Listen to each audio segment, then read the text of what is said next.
In one of the richest countries in the world, in a neighborhood where luxury cars lined the streets and tall glass condos reflected the skyline of a powerful city, a little boy stood at his bedroom window and wondered why his life felt so small. Canada was strong.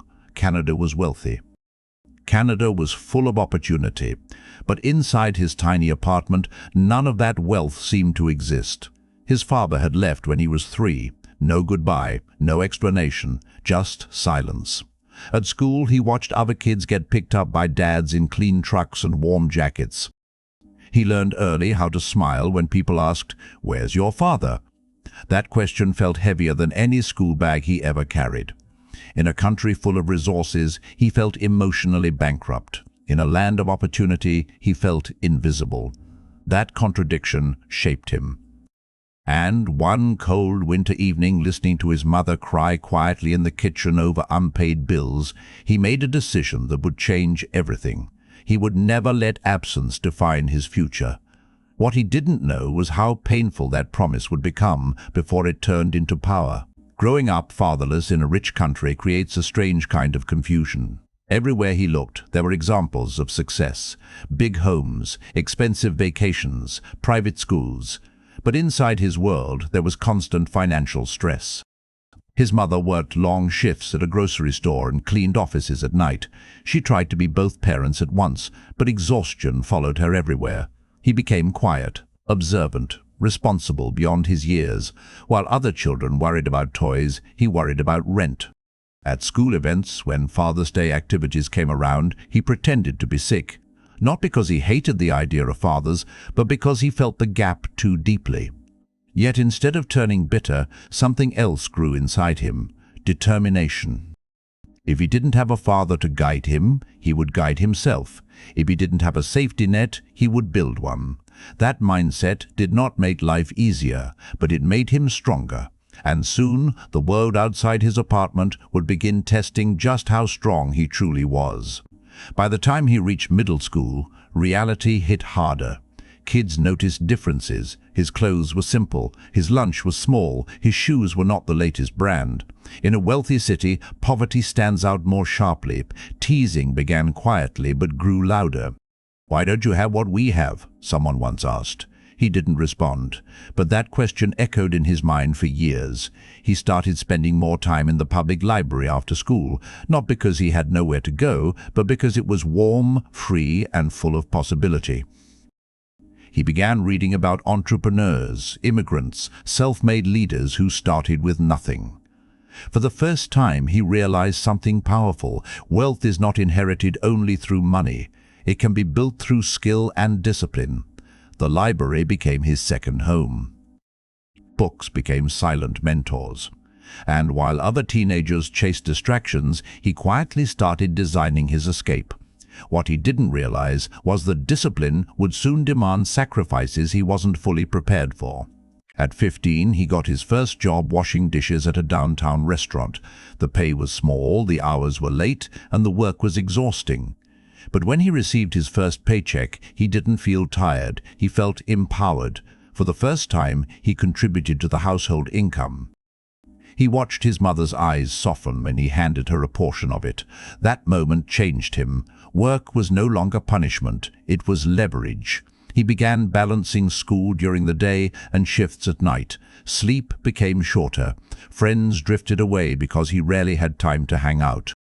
But he understood something they didn't. Time is an investment. While others were spending theirs freely, he was investing his carefully. The city lights that once felt distant now felt like targets. Yet juggling school and work began affecting his grades, and a critical decision was approaching that would define whether he moved forward or fell behind. When his grades began to slip, a guidance counselor called him into the office. She didn't see a troubled boy. She saw potential buried under exhaustion. "You're capable of more," she told him gently. Those words stayed with him longer than she probably realized. That evening, he sat at the small kitchen table, textbooks open, calculator beside him, and made a decision. He would not let short-term struggle steal long-term opportunity. Instead of quitting his job, he reorganized his entire life.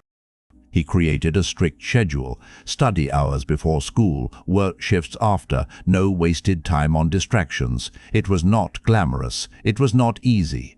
But slowly his grades improved. Teachers noticed, confidence grew. For the first time, he felt academically strong, not just emotionally resilient. Growing up fatherless had forced him to mature early, but now he was learning to channel that maturity into performance. And when college brochures started arriving in the mail, he didn't throw them away like he once would have. He studied them carefully, knowing that education could become his bridge out of poverty if he was brave enough to cross it. Graduation day arrived with mixed emotions. He wore the same suit jacket he borrowed from a neighbor, slightly oversized but pressed neatly. As other students posed for photos with both parents, he stood beside his mother, who smiled proudly despite visible fatigue in her eyes. He didn't feel shame anymore. He felt responsibility. College acceptance came, but tuition felt like a mountain. Instead of giving up, he searched for scholarships, grants, part-time opportunities. He chose a business program at a local Canadian college to reduce costs and continued working evenings.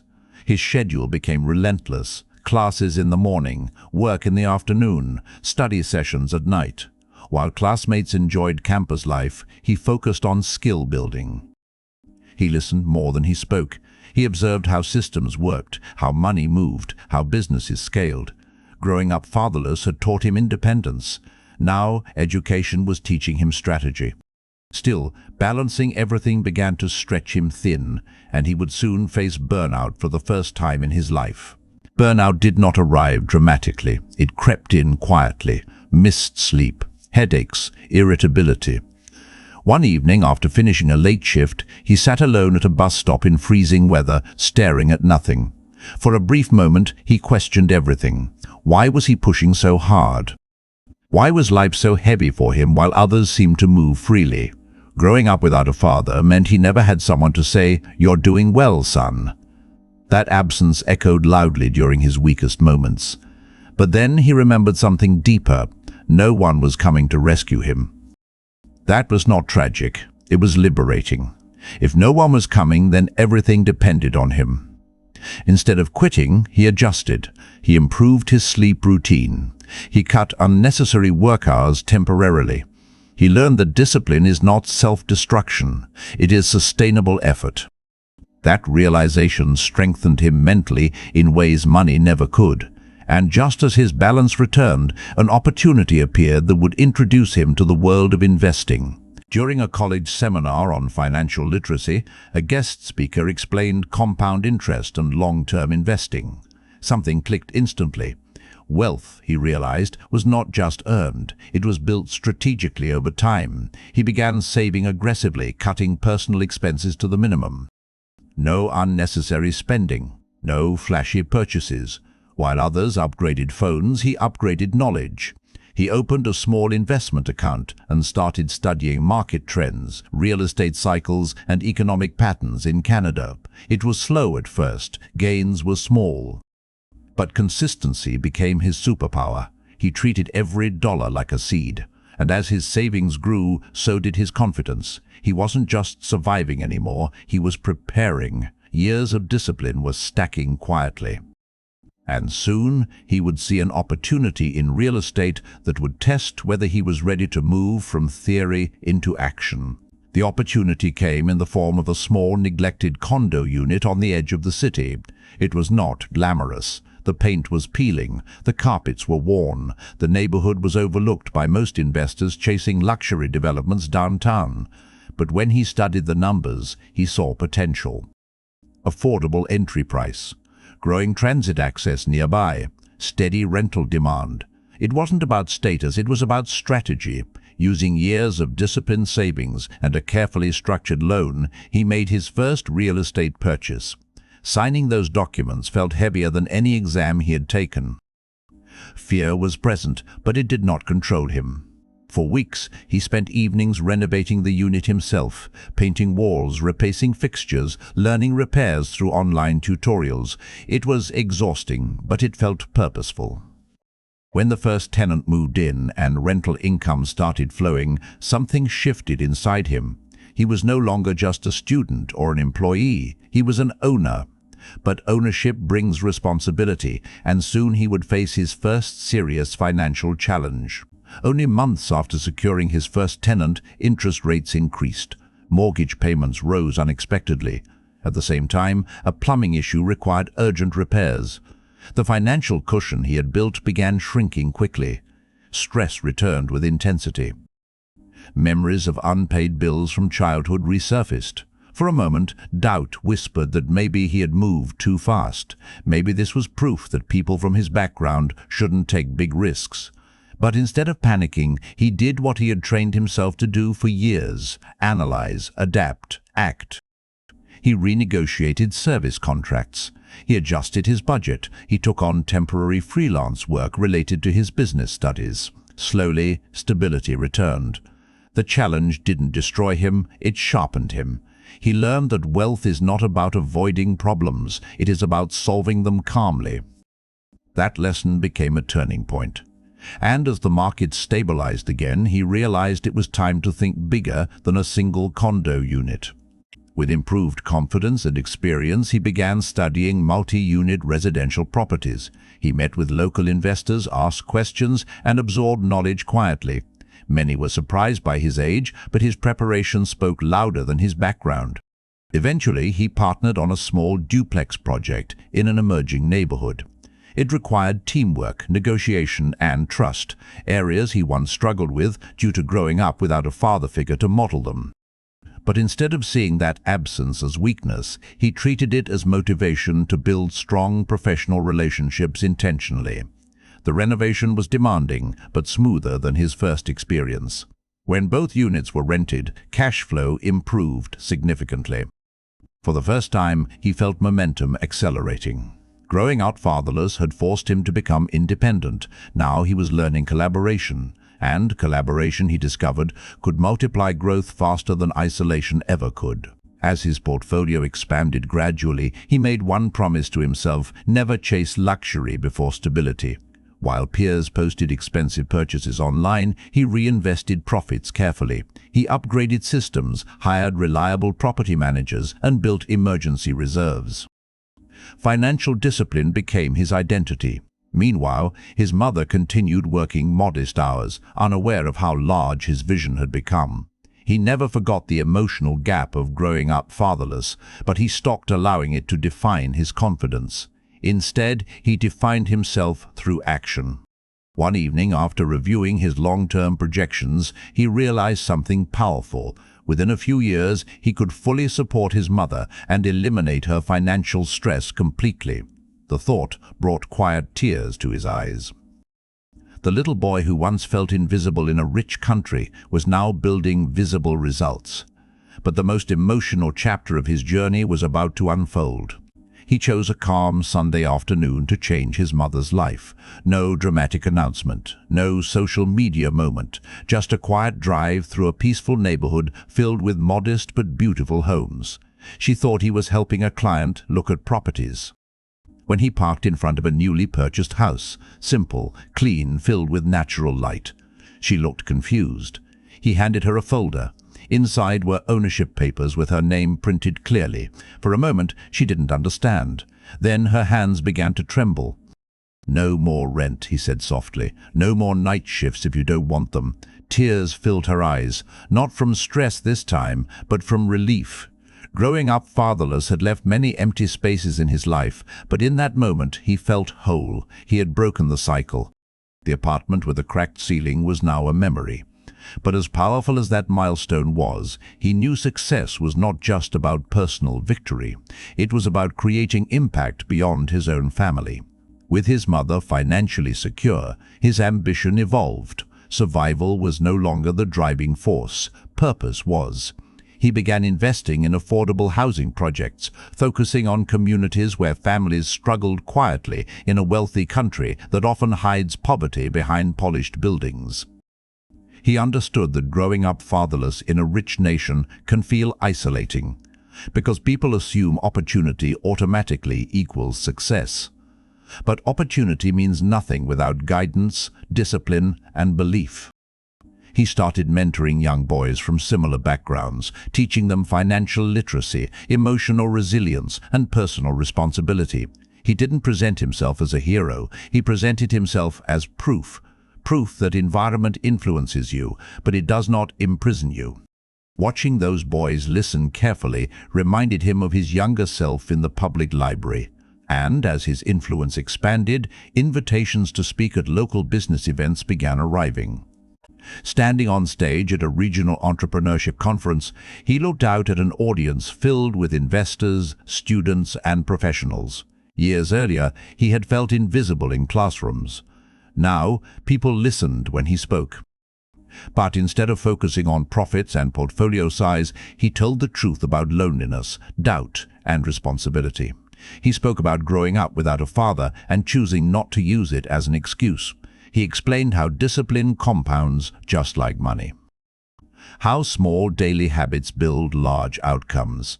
The room was silent, not because the story was dramatic, but because it was honest. When he finished, applause filled the hall, but he remained grounded. Applause fades, character remains, and as recognition increased, so did new challenges. Scaling larger developments meant higher risk, greater visibility, and greater pressure. Expansion into larger residential developments required millions in financing, strategic partnerships, and careful planning. Banks reviewed his history. Investors analyzed his track record. Every decision carried weight. He felt pressure building, not fear of failure, but fear of losing integrity. Growing up without a father meant he had built his identity from scratch. He refused to compromise it for quick expansion. Deals that didn't align with his values were declined, even if they promised fast returns. That patience strengthened his reputation. Eventually, he secured funding for a mid-sized housing development focused on affordability and quality. When construction began, standing at the site with cranes rising behind him, he felt something deeper than pride. He felt responsibility fulfilled. Yet just as momentum accelerated again, life reminded him that success does not eliminate vulnerability. Late one evening, he received a call from the hospital. His mother had fainted from stress-related exhaustion. Though not life-threatening, the scare shook him deeply. Sitting once again in a hospital waiting room, he reflected on the journey. Wealth had grown. Projects had expanded. But had he protected what mattered most? Growing up fatherless had taught him independence, but it also taught him how easy it is to lose connection while chasing stability. He decided that night to redesign his life again. More delegation, more balance, more presence. Success would mean nothing if it cost him the very relationships that gave him strength. The hospital scare became a reminder: build wealth, but protect peace. With balance restored, he focused on long-term legacy. He launched mentorship programs for fatherless boys across the city, providing workshops on financial literacy, leadership, and emotional resilience. He funded scholarships quietly, remembering how tuition once felt impossible. Media outlets began sharing his story. A poor boy growing up fatherless in a rich country who built his own future through discipline and belief. Yet he never claimed to be self-made. He credited struggle. He credited his mother. He credited the cold winters that toughened his mindset. The narrative was no longer about absence, it was about agency. And agency, he believed, is the greatest inheritance anyone can build. One evening, standing on the balcony of a completed high-rise development overlooking a glowing Canadian skyline at sunset, he reflected on everything. The country had always been rich. The opportunity had always existed. What changed was him. The boy who once questioned his worth had become a creator of opportunity for others. The absence of a father had once felt like a permanent scar. Now it felt like the foundation of his strength. He understood something clearly. You cannot control who stays in your life, but you can control who you become. And that realization was worth more than any building he owned. If you are growing up fatherless in a country full of wealth and wondering why your life feels empty, remember this: resources around you do not define your future. Resourcefulness inside you does. You may not have a father to guide you. You may not have financial comfort, but you have discipline waiting to be built. You have skills waiting to be developed. You have belief waiting to be strengthened. The world may look rich around you, but true richness is created from within. The boy in the small apartment did not inherit stability. He built it, step by step, decision by decision. And so can you. The question is not whether opportunity exists. The question is whether you will prepare yourself to claim it.